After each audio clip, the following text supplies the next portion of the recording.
Sportsnet Lakers brought to you by your Toyota dealers. We make it easy. Chris McGee, Robert Ory, Big Game James Worthy. We got Allie and Trudell down at the arena. The Lakers in a thriller here in Game 2 get the victory. They take a 2-0 advantage in the series. Big news coming in tonight was Kevin Durant would be available and play. But tonight, guys, once again, balance, Laker offense. Great performances from LeBron, Marcus Smart, and Luke Kennard as they combine for 76 points each guy, 23 points or more. But the biggest key to victory, the Laker defense, once again, 16 stocks total, 11 steals, 5 blocks. And when you look at these first 2 games, in the history of the Lakers, lowest field goal percentage for an opponent, second best all time through 2 games, just 39% for the Rockets. That defense deserves a lot of credit. Yeah, you said balanced, and that's exactly what you got tonight, Geeter, from the entire team on both ends of the court. We had 3 guys getting it done offensively, Geeter, but it was the defense. And it all started with this one play when Marcus Smart was putting pressure on Durant. He stole that ball at half court or something, and they got the steal. That's when it started. Marcus Smart has injected some toughness, some physicality into this team, and it has spread throughout. They did a really good job of taking away Durant in the fourth quarter. I only think he had a few shots in the fourth, 4 or 5 shots. They didn't give up easy buckets, offensive rebounds. The defense, Geeter, is what has gotten them this far, and they just continue to get better and better on that end. I think you talk about the offensive rebounds that the Rockets get. So the Lakers say, you know what, we got to do the same thing. And when most of the times when teams crash the board like that, they usually not typical teams that box out on the other end. And so the Rockets were able to get the rebounds, but the Lakers counteracted that by getting their own offensive rebounds. I thought the way they moved the basketball, especially in the second half, was key, because in the first half, when they got to that 15-point lead, then they got a little too happy, and they started not taking care of the basketball. But then they, sometimes that's why you have halftime. You go in and you refocus and you settle down, and they came out and played very well. The defense picked it up. When KD, they needed to stop, they stopped KD. And then they kept Amen Thompson from getting to the rack. And what's more important also is Sengun is an all-star, just like KD. They've been keeping him under wraps. He hadn't exploded yet, so hopefully they can keep him frustrated. Marcus Smart, an epic performance. Here he is with Mike Trudell. All right, Marcus, an incredible effort for you guys on both ends. I want to start in the fourth quarter, though. There was a series where you made 3 straight plays, right? The 3, then getting fouled, and then the big steal. Can you just take me through that sequence at the time your team needed it the most? Just being locked in, just being that defensive anchor, that vocal leader that this team needs, and where I've been all year, right? And just using my IQ and instincts to see plays. 5 steals for you overall on the evening. I know that's been a trademark of your career, but can you kind of just take me through how you're able to get involved into the offense in the way that you do? Just really being, very selective with when I want to go, use my hands, trying to, pick my spots without fouling. And, my teammates allow me to gamble a little bit. They trust me, my instincts and everything like that. So just using what I've been doing my whole career.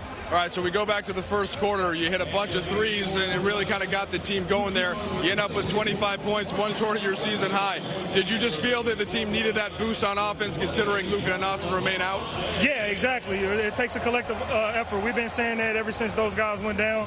They'll be a big key part to our team and what we do offensively. They're down, and now everybody else got to step up and help out. What did you see from LeBron tonight? Greatness, man. I mean, his IQ of the game. He picks his spots very well, and he stays very poised. There's times where, you see things start to get out of control, and he's still calm.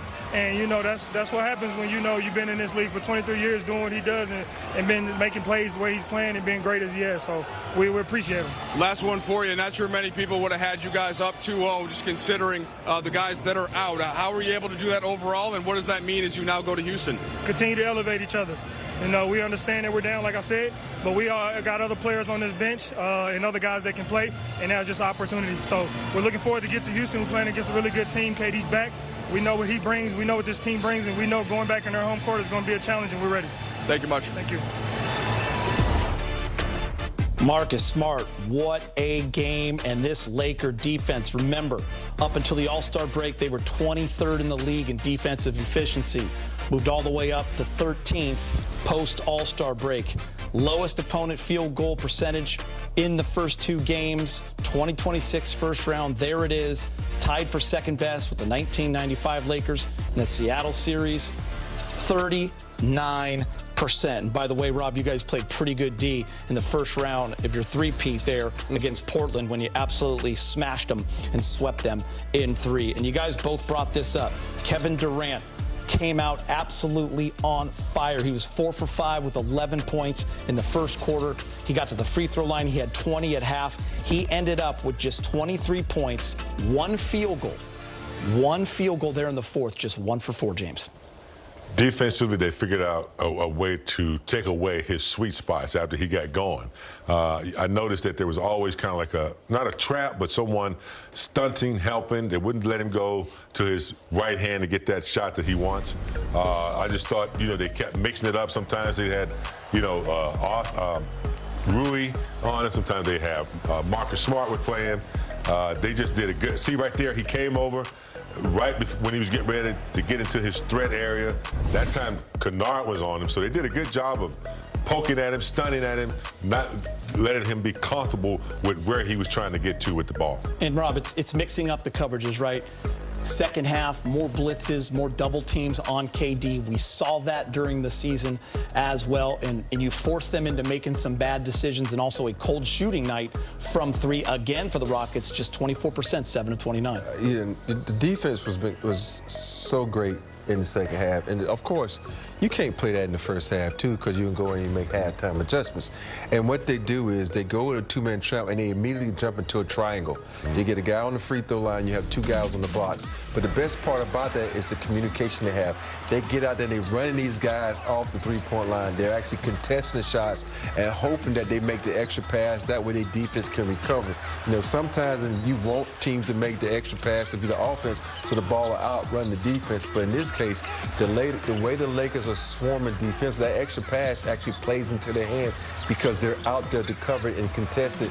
But the only thing about that is it puts you in trouble for rebounding.